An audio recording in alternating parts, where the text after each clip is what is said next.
Ukraine reportedly considered a secret drone operation, codenamed M&Ms, that would have used large swarms of AI-guided drones to disrupt Moscow's civilian airports. The proposal reportedly involved up to 1,000 small AI-guided drones in a single night to force airport closure. The operation was intended to isolate Moscow's political and business elite by making the capital's airports unusable and pressuring Vladimir Putin toward a ceasefire or negotiations. The plan reportedly stalled before it could be implemented, after Zelenskyy dismissed its alleged architect, former Defense Minister Mikhailo Fedorov, in July.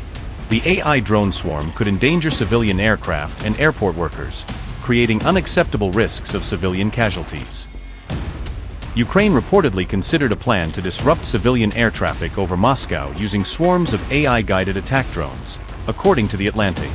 The proposed operation would have relied on large numbers of low-cost drones using onboard artificial intelligence and map-matching technology to navigate toward targets without continuous remote control. The plan's stated objective was to force prolonged closures at Moscow's major civilian airports, potentially shutting down airspace over the Russian capital for an extended period. Sources familiar with the proposal said it could have involved launching up to 1,000 drones in a single night to overwhelm Russian air defenses. The operation was reportedly codenamed M&Ms, a reference to the large number of small, cheap, and nearly identical drones required for the mission. President Volodymyr Zelenskyy reportedly worried that the operation could endanger civilians, including passengers aboard airliners and people working at Moscow's airports. Zelenskyy reportedly feared civilian casualties could turn the operation into a major political and strategic liability for Ukraine. Ukraine has already forced repeated temporary closures of Russian airports through drone threats and attacks, including disruptions at Moscow's 4 main airports. Russian aviation authorities recorded 114 airport shutdowns across the country between June 28 and July 28, 2025, largely because of the threat of Ukrainian drones.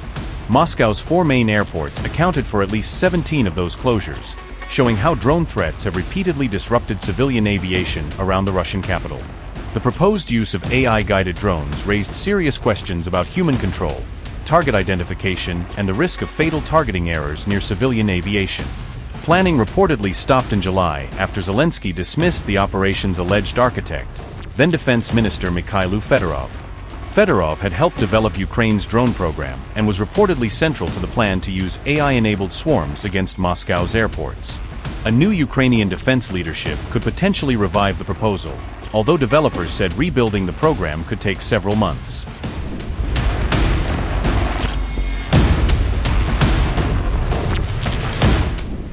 Russia using new secret weapons? Blasts like nothing heard before leave Kiev shaken. Ukrainians in panic after an hours-long late-night Russian attack rocks the capital city. Death toll rises and dozens are injured after Putin's new tactic of maximum damage. Zircon missiles and Banderol drones could be increasing Russia's destructive power, but Ukraine's military keeps quiet over how many ballistic and hypersonic missiles were actually used. Need missiles. Zelenskyy grows desperate for more Patriot interceptors as Russian attacks intensify. The death toll has risen after Russia launched a massive overnight missile and drone attack on Kiev on August 20th, unleashing a prolonged barrage across the Ukrainian capital. At least 15 people were killed and dozens more were injured during the hours-long assault, according to the Kiev Independent, as the scale of destruction continued to emerge. Kiev Mayor Vitaly Klitschko declared August 21st a day of mourning following the deadly attack, as the city paid tribute to those killed. President Zelenskyy said around 40 people were injured and described the Russian assault as a massive attack that caused widespread damage across the capital. Zelenskyy said Russia combined ballistic and cruise missiles with large numbers of drones, in what he described as an attempt to inflict maximum damage on Kiev. 2 blasts at the same time, like nothing I'd heard before, victim Galina Morozova told the Kiev Independent, describing the terrifying impact of the attack. "I didn't see light. Just sound. I was covered with glass, blinds, bits from the frame," Morozova said, recalling the moment the explosion struck. Zelenskyy said, and I quote, "Emergency crews have been working at the sites of Russian strikes since overnight. It was a massive attack. The Russians had been preparing for a long time, combining different types of ballistic missiles, cruise missiles, and drones, aiming to cause as much damage as possible to civilian infrastructure. There is destruction in Kiev and the region, as well as in the Odessa and Chernihiv regions. In the capital, residential buildings were damaged, including a high-rise whose upper floors were destroyed, as well as a children's hospital and a school. Emergency response and rescue operations are ongoing. As of now, we know that this Russian strike has claimed the lives of 12 people in Kiev, with one person killed in the region.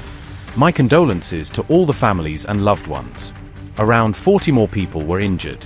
In the Odessa region, the enemy carried out a drone attack on a border crossing with Moldova. In the Chernihiv region, it targeted gas infrastructure. I thank all the rescuers, medics, police officers, and utility workers who have been helping people from the first moments. Unfortunately, while Moscow is investing in ballistic missiles and escalation, such strikes do not always receive the response they should from the world. And as long as Ukraine does not have enough anti-ballistic defense, Russia will not consider peace seriously. We are doing everything to ensure we have that protection, and work on the Fragile program continues every day.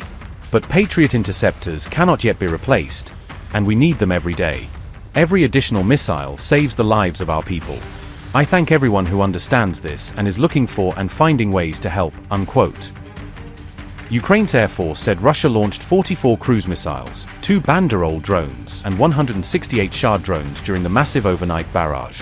Ukrainian forces said they intercepted 39 of the cruise missiles, both Banderol drones and 145 Shah drones as they attempted to defend the capital. But Ukraine's military did not reveal how many ballistic or hypersonic missiles Russia fired, leaving questions over the full scale and composition of the attack. Zelenskyy said Kiev was ready to pay for additional Patriot missiles after the attack exposed the continuing challenge of defending the capital against Russian ballistic strikes.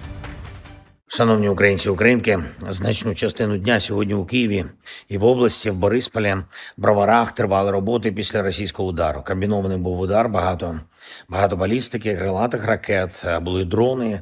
На жаль, з балістикою найскладніше зараз. Якщо відсоток збиття крилатих ракет в цьому ударі близько 90%, то з балістикою ситуація значно гірша. Потрібні ракети для патріотів – це те, що можуть забезпечити тільки наші партнери. На всіх рівнях ми доводимо до них і нашу потребу, і те, що ми знаємо, що цю нашу потребу партнери можуть заповнити. Ми говоримо не про подарунки, це про готовність України купувати зброю. Важливо, щоб були рішення, відповідні політичні рішення партнерів і передусім в Сполучених Штатах. Я вдячний усім, хто реально допомагає Україні оборонятись та рятувати життя людей. Тільки цим російським ударом були убиті 16 людей. Мої співчуття рідним та близьким. Ще майже 50 людей були поранені, пошкоджено більше 200 об'єктів. Тільки будинків 86, дитяча лікарня, соціальна інфраструктура, торгівельні об'єкти. Росія продовжує цю свою війну проти людей і життя, і зупинити її реально тільки силою, тільки спільною роботою. І ніхто не має залишатися наодинці проти такого ворога. Ми обов'язково відповімо на цей російський удар. Так само, як і на інші російські удари. Відповімо цілком справедливо і далекобійно. Українська далекобійність буде отримувати ще більше ресурсу. Сьогодні також я підписав укази про нові санкції. Кілька пакетів проти російського воєнного комплексу. Проти тих осіб, які самі стали так чи інакше частиною російського способу життя та зберігають зв'язки з цією державою попри навіть таку війну. Це і колаборанти на тимчасово окупованих територіях України, і колишні діячі з України, які зараз десь там в Європі, але документами, зв'язками і душею вони в Росії. Ми будемо продовжувати нашу санкційну роботу та об'єднувати наші санкції в українській юрисдикції з санкціями партнерів. І ще одне. Ми готуємо рішення в дипломатичній команді, потрібні нові підходи на частині напрямків, і, зокрема, в Америці. Після відповідних консультацій будуть призначені. Україні потрібні результати. Я дякую всім, хто працює на нашу державу. Я дякую всім, хто захищає Україну, хто захищає українців. Слава Україні!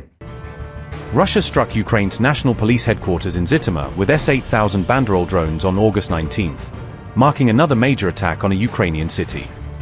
According to Ukrainian officials, the strike killed 2 police officers and injured at least 40 people, causing significant casualties in the attack. Details of Russia's latest strikes were reported by the Kiev Independent on August 20th, highlighting the scale of the overnight assault. The attack came just over a week after another Russian drone strike hit Zhytomyr on August 9th, keeping the region under renewed pressure. Russia is increasingly turning to jet-powered weapons alongside Shard-type attack drones, adding faster and potentially harder to intercept threats to its arsenal. The S-8000 Banderol can reportedly travel significantly faster than propeller-driven Shard drones, giving it a very different battlefield profile. That higher speed could leave Ukrainian air defenses with less time to detect, track and intercept the incoming threat before impact. Russia also launched 2 Iskander-M ballistic missiles along with 65 drones and other aerial targets during the overnight attack.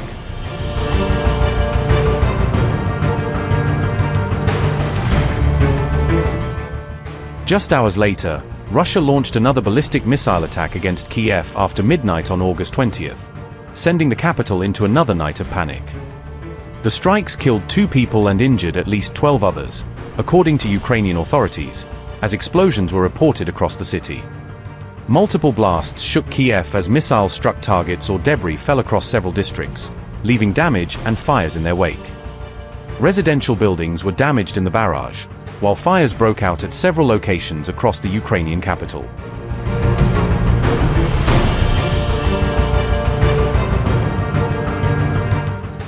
A children's hospital in Kiev's Solomyansky district was also damaged during the missile barrage, adding to the impact on civilian infrastructure.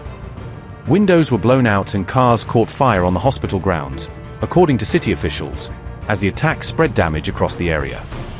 Residents were urged to remain inside shelters as ballistic missiles continued to threaten the capital and further strikes remained possible. Ukraine also reported incoming Zircon missiles launched from Russia's Kursk region toward Kiev, adding another layer to the latest Russian attack. Upgrade your news experience with the all-new HT app. Download now.